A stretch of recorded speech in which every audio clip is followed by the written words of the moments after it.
నమస్తే welcome to our channel నేను పద్మిని ప్రస్తుతం పాటు senior journalist and political analyst Immandi Ramarao garu ఉన్నారు మాట్లాడదాం సార్ నమస్తే సార్ నమస్తే అమ్మా సార్ జగన్ గారు మానసిక వ్యాధితో బాధపడుతున్నారు అనే అంశం ఇప్పుడు నెట్టింట వైరల్ గా మారుతుంది అందుకు సంబంధించినటువంటి ట్రీట్మెంట్ కి ఏవైతే ట్రీట్మెంట్ కూడా లండన్ నుంచి ఆయన ట్రీట్మెంట్ ని అందుకుంటున్నారు అని చెప్పి ఇప్పుడు కూడా బెంగళూరులోనే ఉంటున్నారు అనే కథనాలు చాలా గట్టిగాను వినపడుతున్నాయి రకరకాల కథనాలు వినిపిస్తున్నాయమ్మా ఎందుకంటే ఆయన మీద విశ్వసనీయత పోయిన తర్వాత ఆయన చేసినటువంటి కార్యక్రమాలు ఒక్కొక్కటి బయటపడుతున్న తర్వాత మనం నమ్మలేము ఈయన ఇంత లోతుగా ఆలోచిస్తున్నాడా ఆయన ఆలోచన అంతా ఒక డబ్బు కోసం తప్ప ఏవీ కాదా ముఖ్యమంత్రిగా ఏ బాధ్యత లేదా అని అనిపిస్తుంది ఏదో 4 తాయిలాలు పారేస్తే అన్నీ మర్చిపోయి నాకు ఓటేస్తారన్నటువంటి భరోసాతో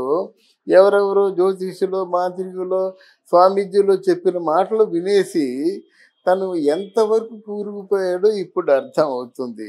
తర్వాత కొంతమంది ఉన్నారు కదా వాళ్ళ దుష్ట చతుష్టయం కాకుండా ఇక డబుల్ ఉన్నారన్నమాట. వీళ్ళు చెప్పిన మాటలే నిజం అనుకున్నారా? అక్కడి నుంచి చూస్తే రోజా, అంబటి రాంబాబు, అనిల్ కుమార్ యాదవ్, కొడాలి నాని, గుడివాడ అమర్నాథ్, పేరు నాని, వల్లభనేని వంశీ వీళ్ళు అఫీషియల్ స్పోక్స్ మెన్ లాగా మాట.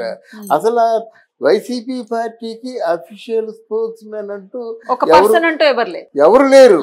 ఉంటే వాళ్ళ బాధ్యత లేదు. ఏదో ఒక ప్యాకేజీ తీసుకోవడం, దాన్ని బట్టి మాట్లాడడం. ఈ అఫీషియల్ స్పోక్స్ మెన్ ఎంత దారుణమైన మనుషులు అంటే రేపు ఫలితాలు వస్తాయన్నప్పుడు కూడా ది సోకాల్డ్ కుహనా మేధావులందరూ 100 వైఎస్ఆర్సీపీ గెలిచేస్తుందని చెప్పారు. ఆయనకి ఒక ఆత్మలాగా ఉండే సజ్జల రామకృష్ణారెడ్డి వాళ్ళ తాలూకు ఆ కార్యకర్తలను పిలిచి సంబరాలకు సిద్ధం కండి అన్నారు. ఒక పక్క ఫ్లైట్లు బుకింగ్ అయిపోయి, ఒక పక్క హోటల్ బుకింగ్ అయిపోయి, అంటే ఎంత మాయ అలముకుందో చెప్పడానికి ఇది ఉదాహరణ. ఎవరెవరైతే ప్యాకేజ్ అఫీషియల్ స్పోక్స్ మీద మాటలు అడ్డగోలుగా మాట్లాడతారు. పోనీ కొంచెం విద్యాగంధం బుద్ధి జ్ఞానం ఉన్నవాళ్ళు, జర్నలిస్టులుగా బాగా సీనియర్స్ 4-5 కొమ్ములు వచ్చిన వాళ్ళు వీళ్ళు వైసీపీని అంత వెనకేసేసరికి నమ్ముతారు కదా, అనుభవాన్ని నమ్ముతారు కదా. అందుకే మేధావుల మౌనం మంచిది కాదు. అలాగని మేధావులు వక్రీకరించి చెప్పడం కూడా అంతకన్నా మంచిదిగా చరిత్ర క్షమించదు ఎవరిని కూడా. అందువలన అది జరిగిన తర్వాత మీకు ఒక నానుడి ఉంది, మనోవ్యాధికి మందు లేదు. ఇప్పుడు అక్కడ అదే జరుగుతుంది. ఆయన ఊహించలేదు. అయితే ఇది అంతకు ముందు కూడా ఎలక్షన్స్ కి ముందు కూడా ఆయన 2-3 పర్యాయాలు లండన్ కి వెళ్ళటం, అక్కడ ట్రీట్మెంట్ ని తీసుకోవటం, మందులకు సంబంధించి తెచ్చుకోవడం, ఇట్లా రకరకాల వార్తలు వినిపించాయి. సో ఇది ఓన్లీ ఆఫ్టర్ రిజల్ట్స్ వచ్చినటువంటి పరిస్థితి అని ఎందుకు అనుకోవాలి? ముందు నుంచి ఉంది, ఇంకాస్త ఇబ్బంది పెడుతోంది అనుకోవాలా, లేకపోతే ఇప్పుడు సడన్ గా వచ్చి? లేదు, ముందు నుంచి ఉందని కొంచెం అఫీషియల్ గా చెప్పిన పెద్దవాళ్ళు ఉన్నారు.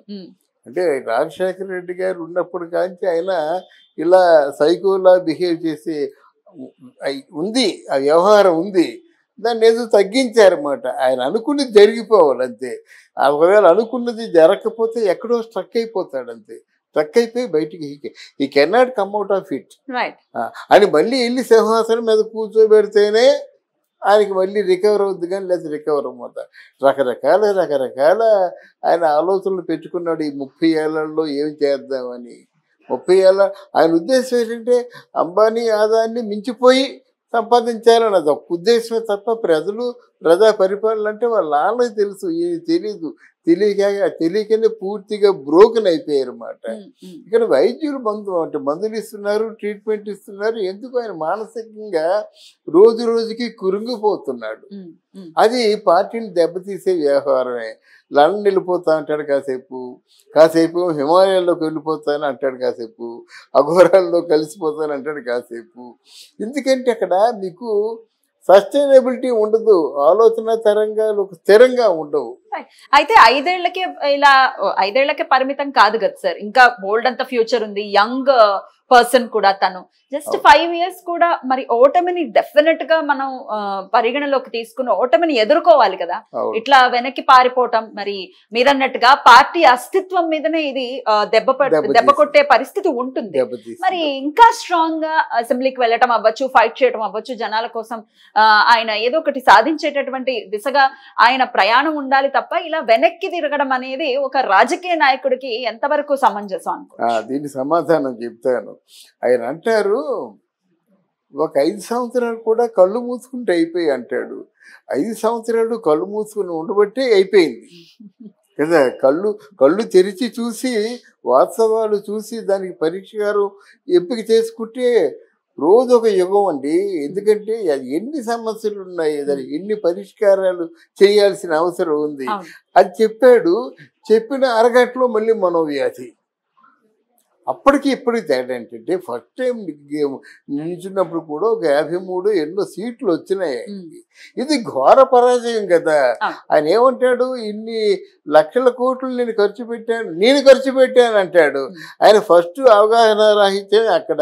నువ్వు ఖర్చు పెట్టినట్టు ఈ ప్రభుత్వం ఇచ్చిందని చెప్పాలి. అంతేగాని ఇన్ని లక్షల కోట్లు నేను ఖర్చు పెట్టాను, నాకెందుకు న్యాయం జరగలేదు, ఎక్కడుంది తేడా, ఎవరు తప్పు చేశారు, ఇంకా ఈవీఎంలు మాయే అనుకుంటున్నారన్నమాట. కానీ జరిగిన దానికి ఎంతవరకు పశ్చాత్తాపం పడలేదు, జరిగిన దాన్ని ఎంతవరకు రివ్యూ చేసుకోవడం జరగలేదు. రివ్యూ చేసుకునే జ్ఞానమే లేదు. ఎవరైతే ఆత్మ అనుకున్నారో ఆయన పారిపోయాడు, ఎక్కడికో సద్దళ్ళు కొట్టేసరికి పారిపోయాడు. ఇక భార్గవరెడ్డి మీడియా ఇన్ఛార్జి, ఆయన కనిపించటం లేదు, ఆయన మీద కూడా కేసులు ఉన్నాయి. బొత్స లాంటి వాళ్ళు ఏంటంటే ఊరుకుంటారన్నమాట. అమ్మో దీంట్లో ఎక్కడ అడుగు పెడితే మనం కూరుకుపోతాము ఊబులోను. ఆయన మీద కూడా కేసులు ఉన్నాయి. వైఎస్ఆర్సీపీలో ఉన్న వాళ్ళలో ఎవరి మీద కేసులు లేవని చెప్పండి. బయటికి రోజా మీద కేసులు ఉన్నాయి, కొడాల మీద కేసులు ఉన్నాయి, అనిల్ కుమార్ యాదవ్ మీద కేసులు ఉన్నాయి, పేరు నాని మీద కేసులు ఉన్నాయి, అందరి మీద కేసులు ఉన్నాయి అన్నమాట. అటువంటి ఒక నిర్భాగ్యకరమైన పరిపాలన వాళ్ళు సాగించారు కనుక ఈ పరిస్థితి వచ్చింది అన్నమాట. ఆయన ఫ్రమ్ ది బిగినింగ్ ఆయనకి ఆ సైకో మూడ్స్ ఉన్నాయి, దాన్ని ట్రీట్మెంట్ చేస్తే వచ్చింది. మీకు ఎప్పుడైనా సరే ఎప్రిషియేషన్ సైకలాజికల్ గా కొంత మీరు మారుతారు. పొగడ్తలు మనిషిని మైమరిపింపు చేస్తాయన్నమాట. వరుసగా పొగడ్తలు వచ్చాయి. ఒకసారి ఎంపీ అయ్యాడు, ఒకసారి పార్టీకి అధ్యక్షుడు అయ్యాడు, ఇంకోసారి ఏంటంటే ముఖ్యమంత్రి అయ్యాడు. అంటే ఈ వైభవంలో ఆయన గతాన్ని మర్చిపోయాడు. కానీ ఎప్పుడైతే తీరని షాక్ కలిగిందో గతాన్ని మర్చిపోలేకపోతున్నాడు. నేను అది ఇచ్చాను, ఇది ఇచ్చాను, అది చేశాను, ఇది చేశాను, నేను ఎందుకు ఇలా ఓడిపోవాలనుకుంటున్నాడు తప్ప దాంట్లో బయటికి రాలేదు. బయటికి రావాలి, డెఫినెట్ గా ఒక టఫ్ ఫైట్ నివ్వాలి. నెక్స్ట్ 5 years కైనా ఆయన మళ్ళీ పుంజుకోవాలి అని అంటే డెఫినెట్ గా ఇప్పుడు వెనుదిరిగితే డెఫినెట్ గా ఇంకా ఇబ్బందుల్లోకి వెళ్తారు.